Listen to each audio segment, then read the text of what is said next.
about it, there ain't nothing you can do but to mouth it. And if you doubt it, count the casualties you go out with. You can't allow it. Those voices saying keep it down in. You ain't know how, then you expect to get up and shout it. This ain't. So coming at you live, once again, I am going to briefly discuss an issue I've been talking about with a couple of folks that I come across and some folks that just hit me up. The issue revolving around religion or religious tradition versus one's personal philosophy or one's personal faith. The difference in that and the importance, I guess, of both, if both are important or if one are important or if none are important. Because there seems to be a little bit of confusion when I speak to different people or when I'm approached with different questions. Why is it that there are things that are in the Bible that are not taught by my religious tradition? Or why is it that what I think is in the Bible isn't really what my religious tradition is or has made me to believe exists, or something along those lines? And I just wanted to, I guess from the conversations I've had, it's a very fair question because we are so trained to believe that the religious tradition that exists is everything that exists. It's almost like any other popular institution that we know.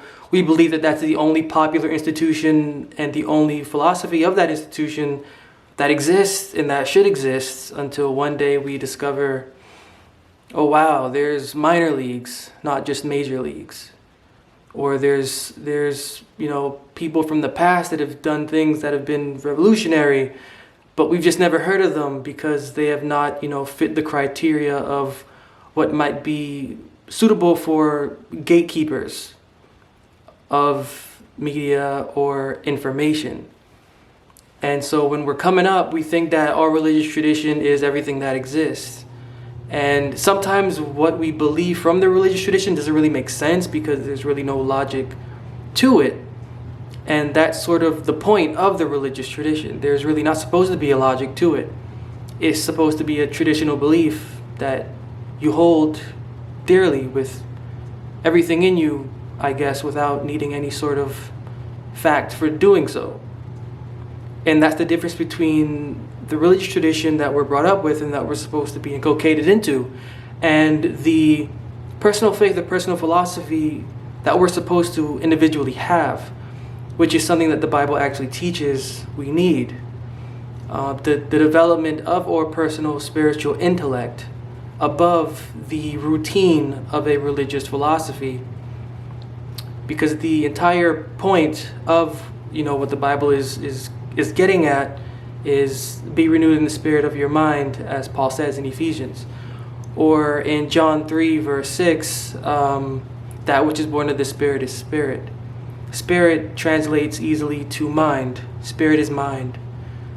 Or mind, our faith's mind is supposed to be developing.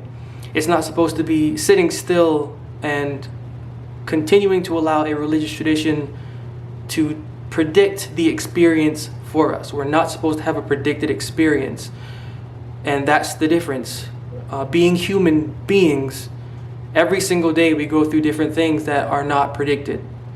But the one thing that is in us, I guess, as something to test us, is the fact of ease. Human beings like ease. We like ease. We like ease. We like order. We like categorizations. We like anything that can make us feel comfortable with a criteria that is suitable to our personality, or something that we have been raised with that has made us comfortable with it because we've been raised with it. But this isn't the actual philosophy that is in the Bible. The Bible would really have us go through its words and develop a personal spiritual philosophy that we can live and also die by. Live and die by, not necessarily a religious tradition that we can put faith in, that we have no hands on, we have no experience with. We are simply just following the pen of ancient and modern theologians about an experience that has absolutely nothing to do with them.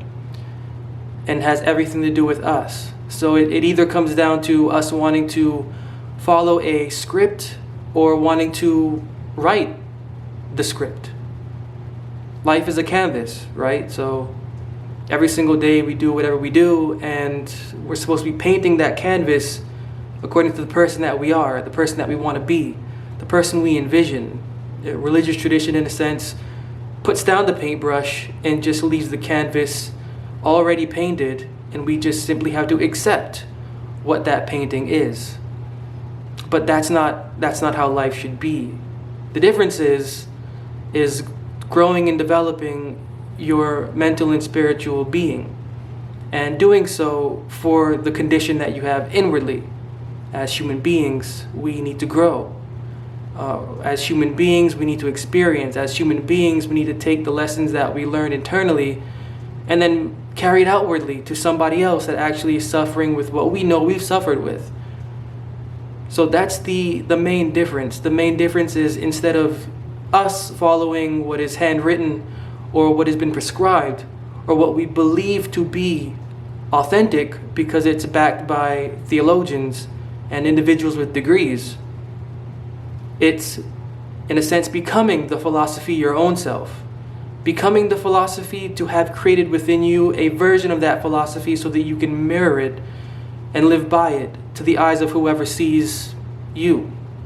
And continuing that experience to grow perpetually so that you can also carry on beyond this life the legacy that that experience will unfold within you, because it's definitely going to, and I can attest to that. So when it comes to religion or personal philosophy, there's really no weight to it. Personal philosophy always outweighs the religious tradition that we have.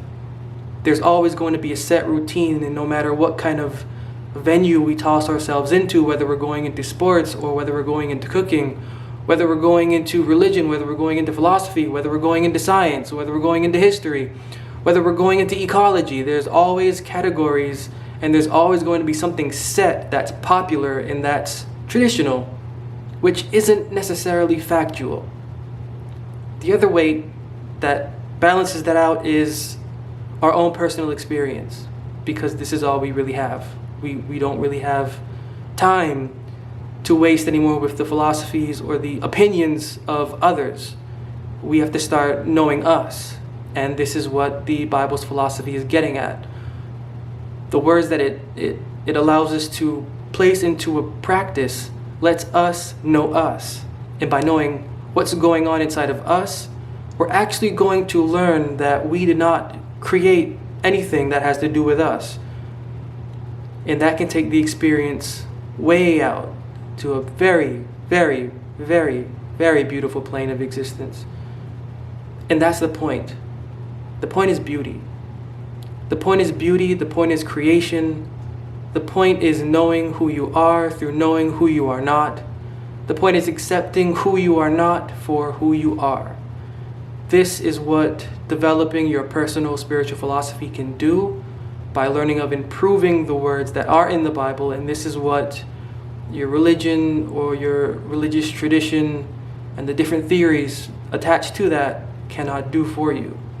So as I go through and speak to different people and I hear the different opinions and the different questions, seeing that there's a lot of worry out there from people, especially now at this age of information where it's just not enough that there is a set routine story based on the words of a book, the Bible. It's not enough now. Now I'm seeing that there's knowledge that's being wanted, and there's advice that's being wanted, and there's proof of fact to validate or to either show that the story that has been taught for generations is contradicting itself and is actually contradicting the Bible itself, which it actually is. And we have to know this. Knowing this is what also sets us more free in us to live by the words that we learn without the restriction of what we think we know or what we think we should know or what we think we do not know but need to know, so we need to go on Google and look for it because somebody with a degree has information on it. That's not what this is about. This is about you knowing you and you learning how to love you personally, actually, and simply kindly. Words of the Bible are for our personal growth, and quite honestly, we need this as human beings. I understand that there may be some out there thinking that these words were written by human beings just like us, and very well. But know the words to know that they are above human thought or general traditional thought. Hear the words, learn the words, practice those words, learn the context of them, and the benefit will be seen. So that is just simply the message I wanted to leave at this time, in this moment, for those out there that I've come across. I figured, why not? There's a bit of a controversy between, do I hang with my religious tradition, or am I supposed to bang with what I feel on the inside? And the battle isn't that difficult to make. You matter. Your mind matters. Religious tradition and the theories attached to it will only contradict what you're going through personally and devotionally, if you're real. And so being real, we got to get real with ourselves, and this is what the Bible calls us to do. Day by day, point by point, going through those words. It's a diet that is beneficial to our human condition, which we need. So stay strong, learn to practice those words, and thank you for listening. Your orbital is catching soup to knock you into an orbit you never knew was a root. And I'll feel it too. Hit you, I hit me too.